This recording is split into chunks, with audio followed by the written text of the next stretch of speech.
বাংলা সাহিত্য চর্চা কেন্দ্রের পক্ষ থেকে সকল শিক্ষার্থীকে জানাই আমার আন্তরিক অভিনন্দন। আজকে আমি যে বিষয়টি নিয়ে আলোচনা করব সেটি একটি গুরুত্বপূর্ণ বিষয়, বিশেষ করে রবীন্দ্রভারতী বিশ্ববিদ্যালয়ের দূরশিক্ষার অন্তর্গত MA প্রথম সেমিস্টারের বাংলা বিষয়ে ছাত্রছাত্রীর জন্য। অনেক ছাত্রছাত্রী তারা কমেন্ট বক্সে জানিয়েছিল, স্যার আমাদের প্রথম সেমিস্টারের সাজেশন নিয়ে একটু আলোচনা করুন। আমি প্রথম সেমিস্টারের যে 1.1 রয়েছে তার সাজেশন নিয়ে আলোচনা করেছি এবং প্রথম সেমিস্টারে যে অ্যাসাইনমেন্ট দিয়েছে সেই অ্যাসাইনমেন্টগুলো কীভাবে লিখতে হবে, তার উত্তর কীভাবে লিখতে হবে, কোন কোন বিষয়গুলোকে লক্ষ্য করতে হবে সেই বিষয়েও আমি আলোচনা করেছি। আজকের আমি আলোচনা করব সেটা হচ্ছে 1.2 এবং 1.3। এই দুটো টপিক খুবই ছাত্রছাত্রীদের কাছে মনে হয়েছে খুব জটিল একটি বিষয় রয়েছে এখানে। তো এই দুটো বিষয় কোন কোন প্রশ্নগুলোকে সামনে রেখে আমাদের পড়া উচিত সেই প্রশ্নগুলো আমি একটু আলোচনা করব। তবে ছাত্রছাত্রীদেরকে বলবো একটু বিষয়বস্তুগুলো সম্পর্কে একটু সামগ্রিক যাতে তারা উপলব্ধি করতে, সামগ্রিক যাতে কি বিষয় তারা পড়ছে সেটা যাতে সামগ্রিকভাবে উপলব্ধি করতে পারে সেজন্য একটুখানি পড়াশোনা করা দরকার। এবং তার পাশাপাশি আমি যে প্রশ্নগুলো বলবো সেগুলোকে সামনে রেখে তারা প্রিপারেশান নিতে পারে। তো 1.2 আমরা দেখব প্রথমত চর্যা গীতিতে যে বৌদ্ধ সাধন তত্ত্ব প্রকাশিত হয়েছে উদ্ধৃতি সহ তার পরিচয় দাও।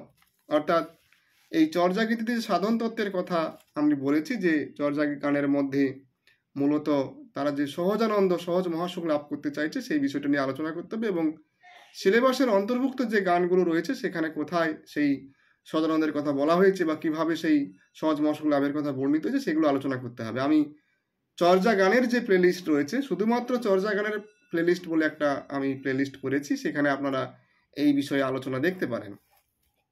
এছাড়া আমরা দেখব এখানে এর বাইরে যে প্রশ্নগুলো করা উচিত সেটা হচ্ছে টালো তো মোর ঘর নাহি পড় বেশি, এই পদটির বাচ্যার্থ এবং গূঢ়ার্থ অর্থ আলোচনা করো।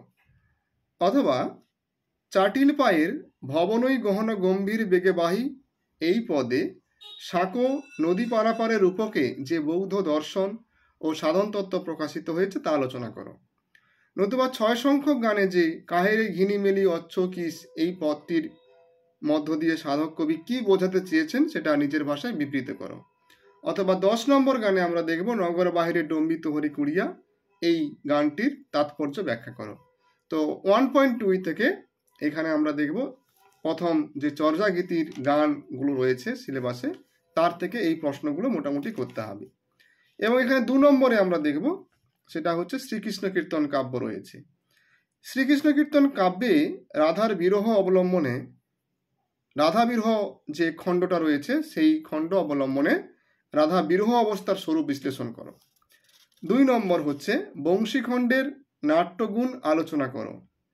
3 নম্বর কোশ্চেন হিসেবে আমরা বলতে পারি শ্রীকৃষ্ণ কীর্তন কাব্যে কৃষ্ণ চরিত্রটি আলোচনা করো, কিংবা অনেক সময় রাধা চরিত্র কিংবা বড়াই চরিত্রও দিতে পারে। তো এগুলো একটু দেখে রাখবে। 3 নম্বর যে প্রশ্নটা হতে পারে 1.2 থেকে সেটা হচ্ছে সেখানে 1.2 এর 3 নম্বর এবং 4 নম্বর প্রশ্ন সেটা কিন্তু বৈষ্ণব পদাবলী থেকে হবে। তো আমরা দেখব এখানে পঠিত পদ অবলম্বনে বিদ্যাপতির কৃতিত্ব আলোচনা করো।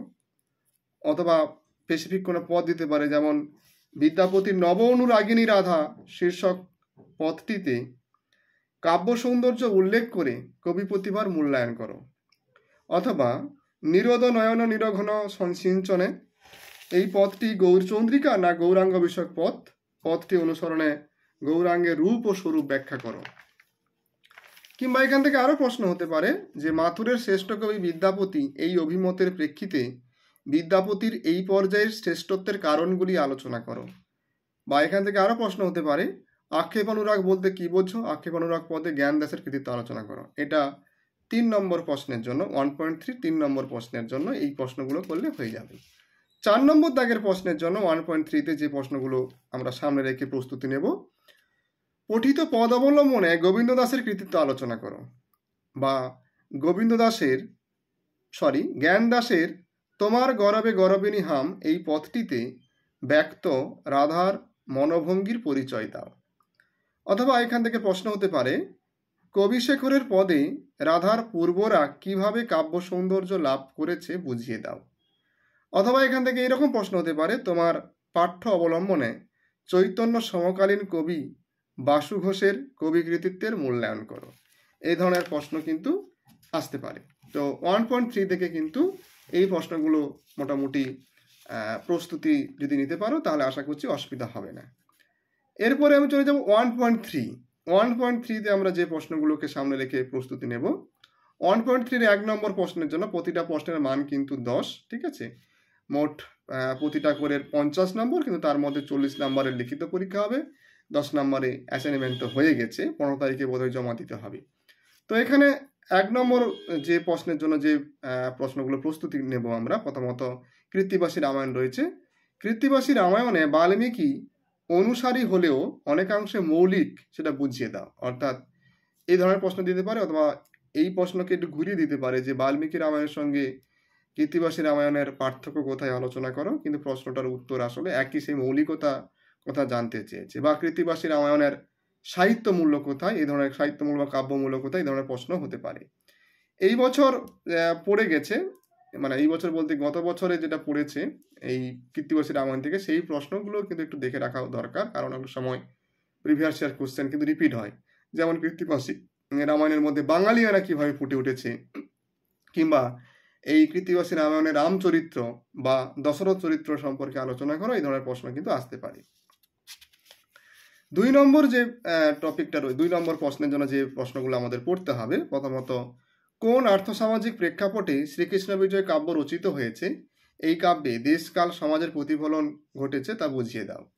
এখান থেকে আরো প্রশ্ন হতে পারে, শ্রীকৃষ্ণ বিজয় কাব্যের নামকরণের সার্থকতা আলোচনা করো, কিংবা শ্রীকৃষ্ণ বিজয় কাব্যে ভক্তি ধর্ম কিভাবে প্রকাশিত হয়েছে বা বীর রসের কাব্য কিভাবে হয়ে উঠেছে আলোচনা করো, কিংবা এই শ্রীকৃষ্ণ বিজয়ের সাহিত্য মূল্য বা কাব্য মূল্য এবং ঐতিহাসিক প্রেক্ষাপটও কিন্তু শ্রীকৃষ্ণ বিজয়, অর্থাৎ 2 নম্বর প্রশ্নের জন্য এই প্রশ্নগুলোকে আমাদের প্রস্তুতি নিতে হবে।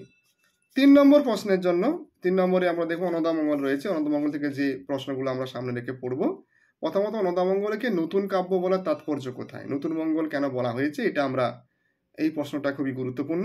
এছাড়া